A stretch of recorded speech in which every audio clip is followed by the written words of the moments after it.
Assalamualaikum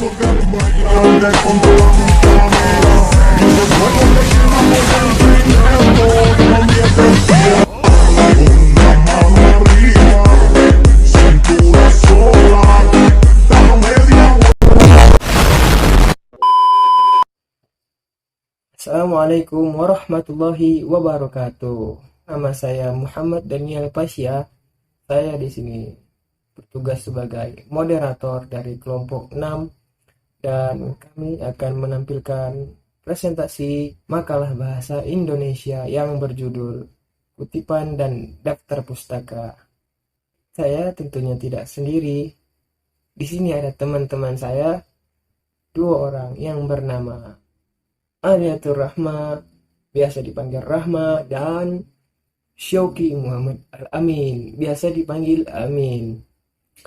Dan adapun tugas-tugas dari mereka berdua adalah mereka sama-sama sebagai presentator. Tugas dari presentator adalah membaca makalah atau membaca PPT yang telah kami siapkan. Presentator pertama yaitu Aliatur Rahma. Dia akan membacakan materi tentang pengertian kutipan dan prinsip-prinsip menulis kutipan. Langsung saja kepada Aliatur Rahma, dipersilahkan. Pengertian kutipan. Secara umum, kutipan diartikan sebagai kalimat pinjaman dari seseorang pengarang atau seorang tokoh terkenal yang terdapat dalam buku, surat kabar, majalah, maupun di media elektronik. Sementara pengertian dari kutipan sendiri yaitu pengulangan suatu kalimat terkenal yang ditandai oleh atau diselingi dengan tanda kutip. Pengertian daftar pustaka. Pustaka adalah sebagai sebuah konsep mengenai sarana dan himpunan pengetahuan buat praktik-praktik berpengetahuan. Pengertian ini berkaitan dengan bidang ilmu perpustakaan dan informasi, mengkaji tentang bagaimana masyarakat berupaya memahami, mengenali diri dan lingkungannya secara bersama-sama. Fungsi kutipan untuk menunjang atau mendukung pendapat tersebut sebagai landasan teori, sebagai pendapat penulis, penjelasan suatu uraian, bahan bukti untuk menunjang pendapat itu, menunjukkan kecamatan yang lebih akurat, memudahkan penilaian penggunaan sumber dana, mencegah pengulangan penulisan data pustaka, meningkatkan estetika penulisan, memudahkan peninjauan kembali penggunaan referensi, dan memudahkan penyuntingan naskah yang terkait dengan daftar pustaka.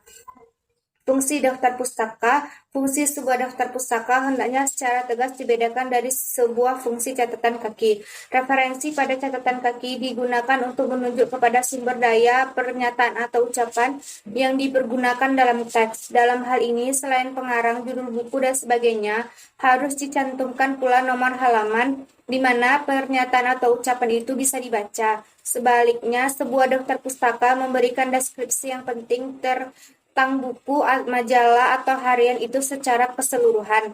Karena itu, fungsi catatan kaki dan daftar pustaka seluruhnya tumpang tindih satu sama lain. Daftar pustaka dapat pula dilihat dari segi lain, yaitu berfungsi sebagai pelengkap dari sebuah catatan kaki. Prinsip-prinsip menulis kutipan: jangan mengubah kata-kata, jangan memperbaiki kesalahan, jangan menghilangkan kalimat tertentu. Baik, sudah selesai dari Aliatur Rahma. Kita lanjut kepada Syauki Muhammad Al-Amin. Dia akan membacakan cara menulis daftar pustaka dan teknik menulis kutipan. Pada Amin, dipersilahkan. Saya Syauki Muhammad Al-Amin dari kelompok 6 Bahasa Indonesia akan melanjutkan dari Aliatur Rahmah tentang materi kami, yaitu cara menulis daftar pustaka. Secara umum, berikut ini adalah format penulisan daftar pustaka dari buku, nama belakang, nama depan, judul buku, kota penerbit buku. Contoh, Tirata Andrea 2006, Sang Pemimpi, Yogyakarta, Bentang. Jadi komponen-komponennya adalah A.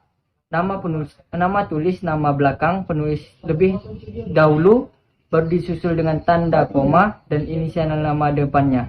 Jika di dalam buku terdapat gelar-gelar penulis, maka gelar-gelar tersebut tidak perlu ditulis di dalam daftar buku pustaka. Contoh, Lestari Dewi. Teknik menulis kutipan. Cara penulis kutipan dari buku Nama penulis ditulis sesuai dengan nama pengarang pada buku dan diikuti koma jika penulisnya ada 1 sampai 3 orang. Jika penulisnya lebih dari 3, nama pengarang pertama diikuti dengan singkatan DKK dalam kurung dan kawan-kawan atau ET al. Setelah itu, sertakan judul buku yang dicetak miring, diikuti informasi yang berupa subjudul, jilid dan edisi. Tetapi tidak disisipi koma atau titik. Kemudian sertakan informasi penerbit buku yang kutip dengan. Apabila ada kesalahan dalam pembuatan video ataupun kalimat yang kurang tepat, saya dan satu kelompok 6 kami mohon dimaafkan. Saya akhiri. Assalamualaikum warahmatullahi wabarakatuh.